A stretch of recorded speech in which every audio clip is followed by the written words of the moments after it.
Hi was welcome to our channel. ఈ వీడియోలో మనం మెయిన్‌గా మాట్లాడబోయే విషయం ఏంటంటే, పవన్ కళ్యాణ్ గారి సినిమా అయిన 'హరిహర వీరమల్లు' సినిమా అనేది మళ్ళీ ఆగిపోయింది అని చెప్పి మీడియా అంతా కూడా పెద్ద ఎత్తున సంచలనం వార్త వినిపిస్తుంది.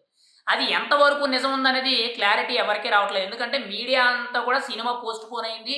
ఎడిటింగ్ వర్క్స్ ఇంకా కంప్లీట్ అవ్వలేదు. సీజీఐ, వీఎఫ్ఎక్స్ ఏవైతే ఉన్నాయో ఇవి కూడా కంప్లీట్ అవ్వలేదు. అందుకు ముఖ్యంగా చూసుకుంటే ఈ సినిమా అనేది ఇంకా వాయిదా వేసే అవకాశం ఉంది. జూన్ 12న రిలీజ్ కావడం లేదు. జూన్ 8వ తారీఖున తిరుపతిలో జరగబోయే ప్రీ రిలీజ్ ఈవెంట్ కూడా ఏర్పాట్లు జరుగుతున్నాయి. అది కూడా నిలిపివేయడం జరిగిందని చెప్పి మీడియా అంతా కూడా పెద్ద ఎత్తున సోషల్ మీడియాలో కానీ, మెయిన్ స్ట్రీమ్ మీడియాలో కానీ పెద్ద ఎత్తున ప్రచారం జరుగుతుంది. కానీ ఇప్పటి వరకు కూడా మూవీ టీమ్ తరపు నుంచి అది నిజమా? అబద్ధమా? అనే దాని మీద ఏఎం రత్నం గారు కానీ, ప్రొడ్యూసర్ టీమ్ గానీ, మూవీ టీమ్ గానీ ఎవ్వరూ కూడా క్లారిటీ అయితే ఇవ్వలేదు. అంటే ఖచ్చితంగా రిలీజ్ అయ్యే అవకాశాలే ఎక్కువగా కనబడుతున్నాయి. పైగా ఇంకొక సెన్సేషన్ న్యూస్ ఏంటంటే, ఈ సినిమాకి 'హరిహర వీరమల్లు' సినిమాకి పవన్ కళ్యాణ్ గారు సుమారుగా రెమ్యూనరేషన్ అనేది ఒక 60,00,00,000 నుంచి 80,00,00,000 మధ్యలో తీసుకున్నారని చెప్పి అప్పట్లో కొన్ని వార్తలొచ్చినాయి. ఎందుకంటే పవన్ కళ్యాణ్ గారే గతంలో చెప్పారు.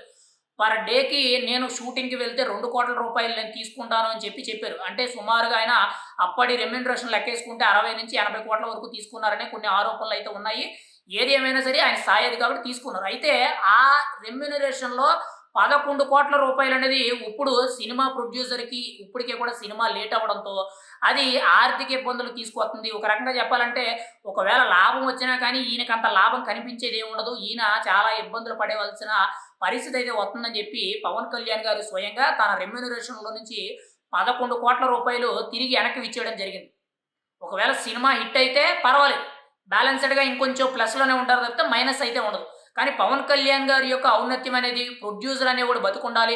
నిర్మాత అనేవాడు బతికుండి రేపటి రోజుల్లో ఇంకొక సినిమా తీయాలి గానీ, సినిమాని బతికించాలన్నా గానీ నిర్మాత అనేవాడు చాలా అవసరం కాబట్టి, అటువంటి వ్యక్తి ఆర్థిక ఇబ్బందుల్లో కూరుకుపోకూడదు కాబట్టి పవన్ కళ్యాణ్ గారు తను తీసుకున్న రెమ్యూనరేషన్‌లో నుంచి ₹11,00,00,000 వెనక్కి ఇచ్చేయడం జరిగింది. గతంలో కూడా చాలా సందర్భాల్లో ఆయన రెమ్యూనరేషన్ కొద్ది మొత్తంలో వెనక్కి ఇచ్చేయడం జరిగేది.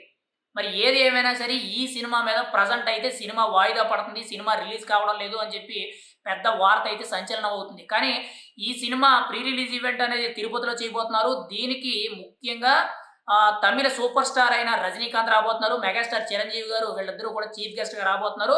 అదే వేదిక మీద హీరోగా నటించిన పవన్ కళ్యాణ్ గారు, డిప్యూటీ సీఎం పవన్ కళ్యాణ్ గారు ముగ్గురు కూడా ఒకే వేదిక మీద కనిపించనున్నారు.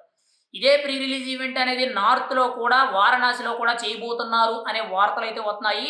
ఆ వారణాసిలో చేయబోయే ప్రీ రిలీజ్ ఈవెంట్‌కి అయితే మాత్రం ఉత్తరప్రదేశ్ సీఎం అయిన యోగి ఆదిత్యనాథ్ రాబోతున్నట్టు కొంత సమాచారం అయితే తెలుస్తుంది. అది గాని నిజం అయితే మాత్రం ఖచ్చితంగా north side Pawan Kalyan following అనేది ఇంకా రెండింతలు పెరుగుద్ది. ఎందుకనంటే ఆల్రెడీ పవన్ కళ్యాణ్ సనాతన ధర్మవాది అని చెప్పి ఏవైతే కొన్ని వార్తలతో ఇప్పటికే కూడా జాతీయ రాజకీయాల్లో తనకంటూ కూడా ఒక మంచి ముద్రను వేసుకోవడం జరిగింది. ఒక రకంగా ఇప్పుడు చాలామంది కూడా రాజకీయాల పరంగా పవన్ కళ్యాణ్ సౌత్ ఇండియాని వెళ్తున్నాడు. నార్త్ ఇండియాలో యోగి ఆదిత్యనాథ్ ఉన్నాడు. వీళ్ళిద్దరి మధ్య కూడా పైన మోడీ గారు ఉన్నారు. వీళ్ళ ముగ్గురి సారథ్యంలో ఈ ఇండియాని రూల్ చేయబోతున్నారు అనే వాదనలు ఎక్కువగా వినపడుతున్నాయి. మరి ఈ ప్రీ రిలీజ్ ఈవెంట్‌కి ఖచ్చితంగా యోగి ఆదిత్యనాథ్ వచ్చినట్లయితే మాత్రం ప్రీ రిలీజ్ ఈవెంట్ అనేది ఇంకొంచెం మాస్ మసాలా యాడ్ అయ్యే ఛాన్స్ అయితే ఉంది. ఏది ఏమైనా సరే ఇప్పటికే కూడా సినిమా అనేది చాలా డిలే అయింది. దాదాపుగా 12, 13 సార్లు షూటింగ్‌ల విషయంలోనే కానీ, సెట్‌ల విషయంలోనే కానీ, లేదా సినిమా రిలీజ్ వాయిదా విషయంలోనే కానీ, ఎడిటింగ్ వర్క్స్ పరంగా కానీ అన్ని విధాలుగా చూసుకుంటే ఇప్పటికి 12, 13 సార్లు ఈ సినిమా అనేది పోస్ట్‌పోన్ అయింది. ఇప్పుడు మళ్ళీ ఇంకోసారి తాజాగా పోస్ట్‌పోన్ అవ్వడం అయితే జరిగిందని చెప్పి వార్తలైతే వస్తున్నాయి. ఈ వార్తల్లో ఎంత నిజం, ఏది అబద్ధం అనేది క్లారిటీ లేదు. మూవీ టీమ్ నుంచి అయితే ఇప్పటి వరకు కూడా ఎటువంటి స్పందన అయితే లేదు. సోషల్ మీడియాలో మాత్రం సినిమా రిలీజ్ అనేది ఆగిపోయింది. ఎడిటింగ్ వర్క్స్ ఇంకా కంప్లీట్ అవ్వలేదు. సీజీఐ, వీఎఫ్ఎక్స్ ఏవైతే ఉన్నాయో ఇవన్నీ కూడా పెండింగ్‌లో ఉన్నాయి. ఇంకా కొంత సమయం పట్టే అవకాశం ఉంది. 'హరిహర వీరమల్లు' పోస్ట్‌పోన్ అయ్యిందని చెప్పి వార్తలొస్తున్నాయి. మరి ఏది నిజం, ఏది అబద్ధం అనేది మూవీ టీమ్ నుంచి ఒక అప్డేట్ వస్తే గాని మనకైతే ఒక క్లారిటీ అనేది రాదు.